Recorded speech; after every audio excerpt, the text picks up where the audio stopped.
Today on the Blazers Are Cool show, Brad and I are going to continue our player previews with Matisse Thybulle and Robert Williams III, two players that are tremendous defenders, and if they can both just stay on the court for this season, would go a long way towards making the Blazers one of the best defenses in the entire league. And just so you know, we did record this before Media Day and before Scoot hurt his hamstring, so we are aware that the news about Robert Williams isn't great to start the season in terms of his health. And we didn't really mention that Matisse might get some more run now because Scoot might be out for a little bit, so that's not baked in there.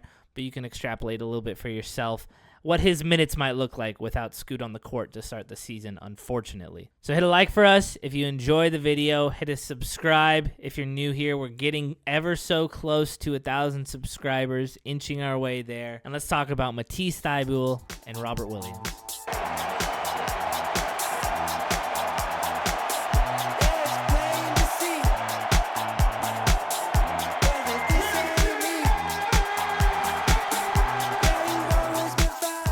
Brad, in our ongoing series of Blazer player preview profiles, we now have two, safe to say, really good defenders. Oh, yeah. In Matisse Thybulle and Rob Williams.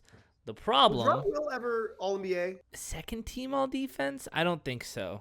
Dude, second team All-NBA defender. Second team All-NBA. Look at that. You learned something new.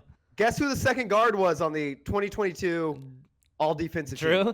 Drew Holiday, baby. Wow. We got 3 of the 5 from the 2020 we got the 3 of the top 5 to 10 defenders of 2022. Wow.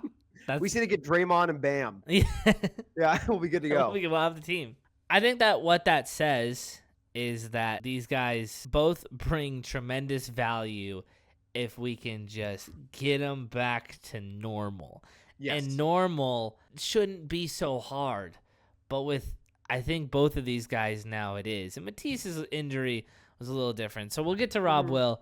And again, with both these guys, we're going to go through the best case scenario, the worst case scenario, and the expected or what we think is going to happen outcome. To start with Matisse, his injury last year was really weird. It was listed as an ankle sprain, but it was like the worst ankle sprain of all time.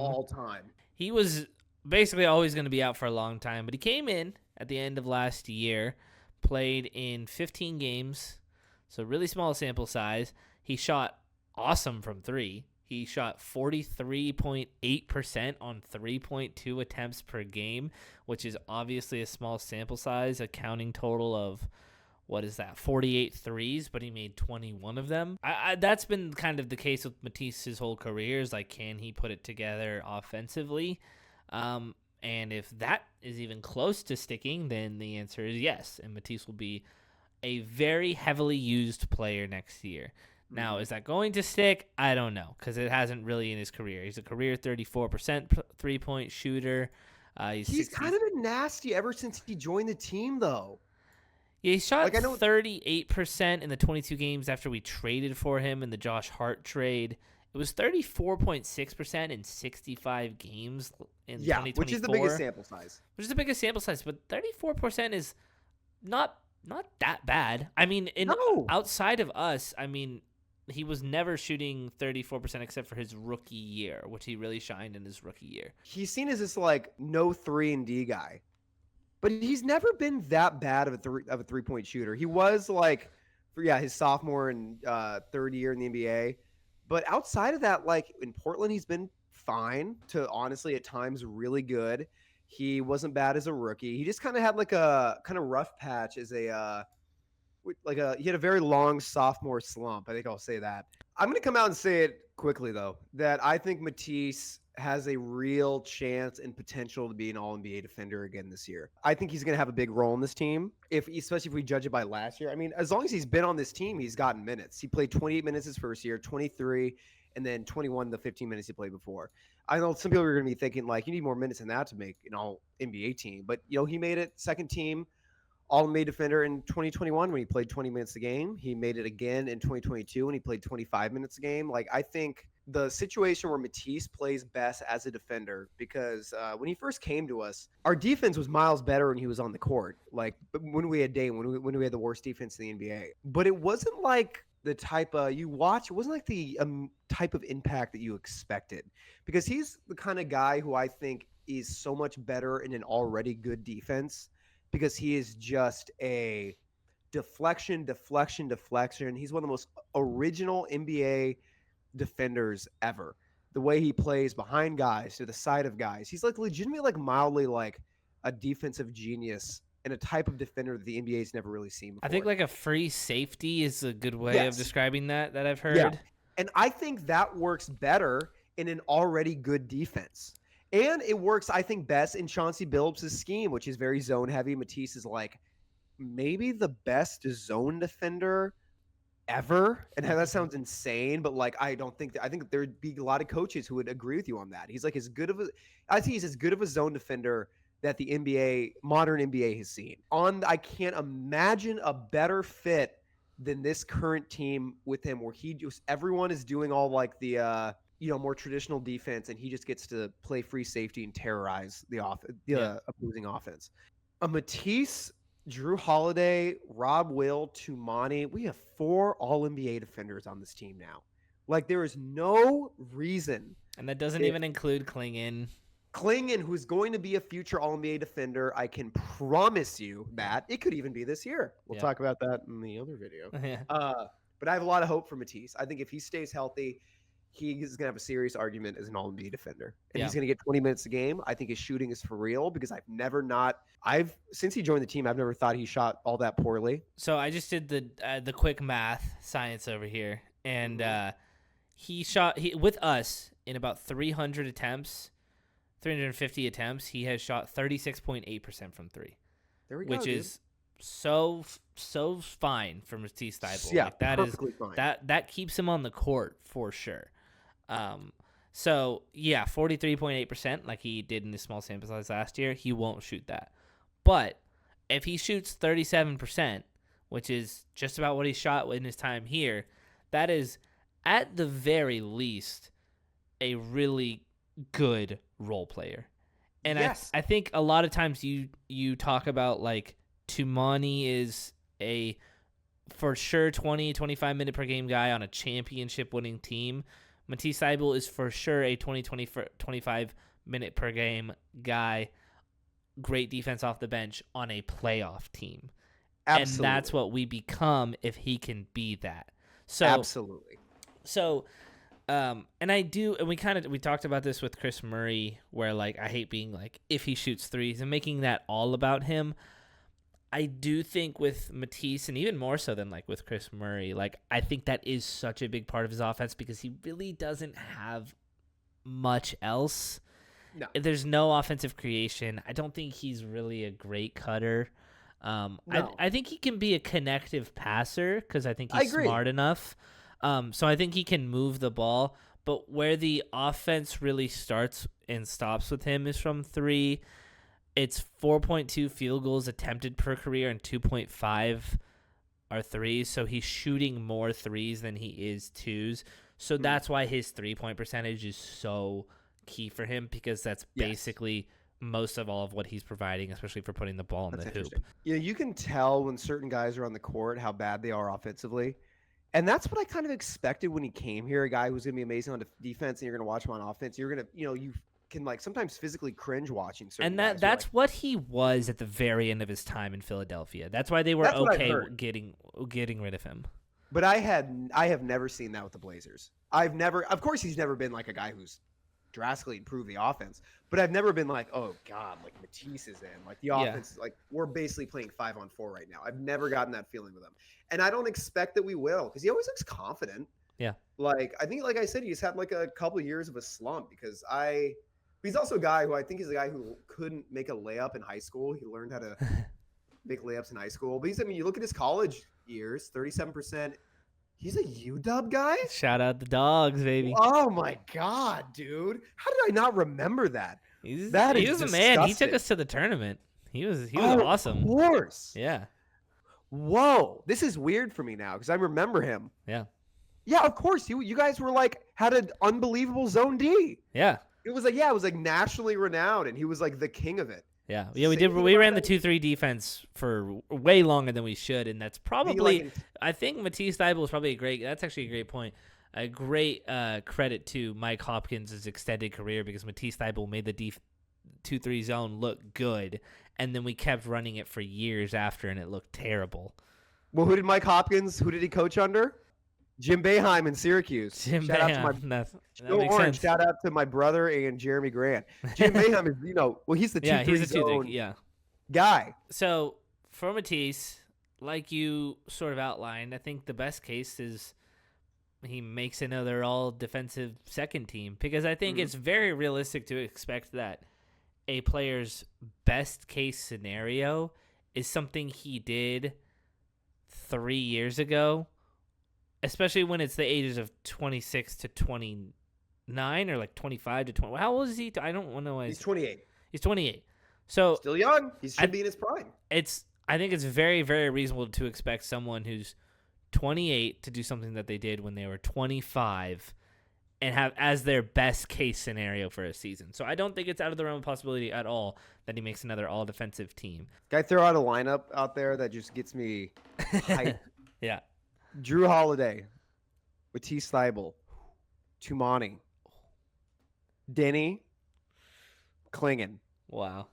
I mean, dude, like I have like you hear if Matisse becomes a legit 3-point shooter or like shoots like 38% and things go really poorly for Shaden, I wouldn't be surprised. And there's some injuries. I wouldn't be surprised to see Matisse sneak in a couple starts. Yeah, definitely. A I handful would not be surprised. But dude, that would be without a doubt. That would be 3 All-NBA defenders and one who will be an All-NBA defender, and then Denny who has bordered on that in the past. I think that's another good best case scenario angle is that he works his way into the starting lineup. I think that's kind of insane. It sounds crazy, but I think if things would have to not go well for a couple guys for that to happen, but I think it's something that is entirely possible. And I think it would be a nasty that would be the best defensive lineup in the NBA. Yeah.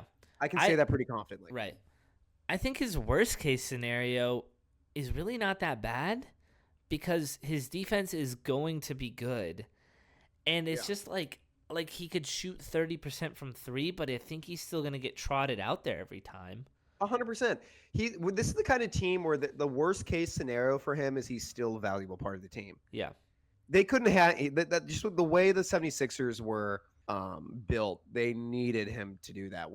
The way Chauncey wants his team to play, I don't think there's a world where he gets less than 15 minutes a game. Yeah. And the only reason it would be that is like Shaden's playing awesome and Scoot's playing awesome and we need to play them 30 minutes a game.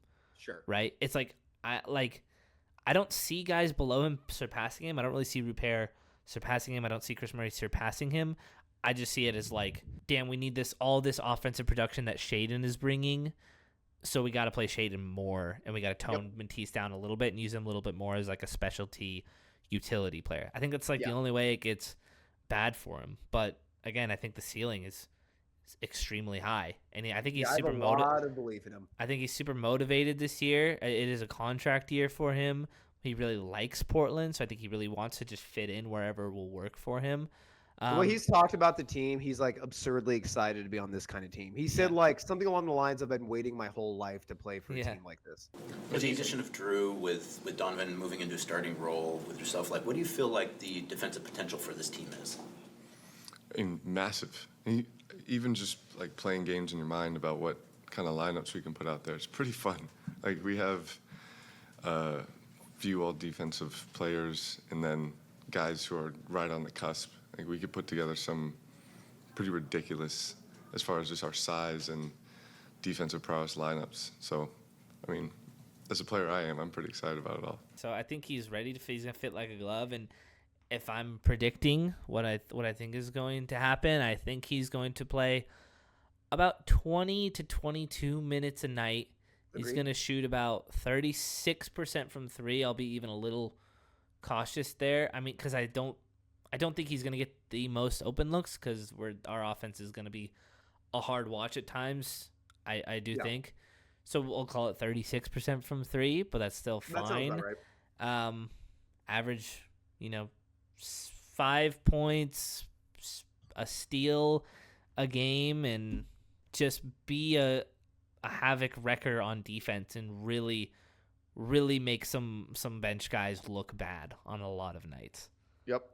Now, all of that is baked into the fact that Matisse will play, and Matisse hasn't really had an injury history. He just basically broke his ankle last year. Yeah. So I'm not worried about his injuries. I don't think we're worried about his injuries. This other guy, you can everyone does, where this isn't a hot take, but you can basically consider him a bonus if he's Yes. around. You're not factoring him into the equation.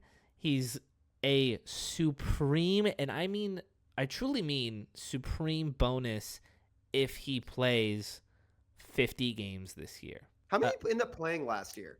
It was something like way lower than you would think. It was like 20 games. Yep. It took him a while to start in the season, and then he didn't finish. Which is the thing with Rob is like last year felt like, the Rob is back season, and he played wasn't 20 games. 20 games, 6 games the year before, played 6, then bowed out. And what was so awesome about those 20 games is when you see, especially bigs, especially explosive, like hyper athletic bigs like Rob, when they're hurt, they usually come back and they play like kind of afraid. Yeah. He came back and was like jumping out of his shoes. He It only was knows how to play awesome. one speed. Yes, and which is like both good and bad. Yeah.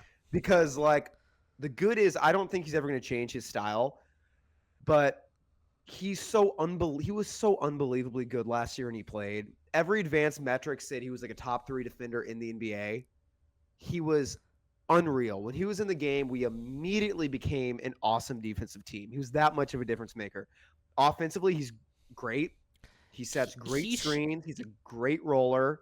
He finishes beautifully around the rim. He's a guy he shoots 73% for his career at the rim. 72. He can make free throws. He shoots 67% from there, shot 88% last year. He's the best backup center in the NBA if he's healthy. Yeah. And I can say that pretty confidently.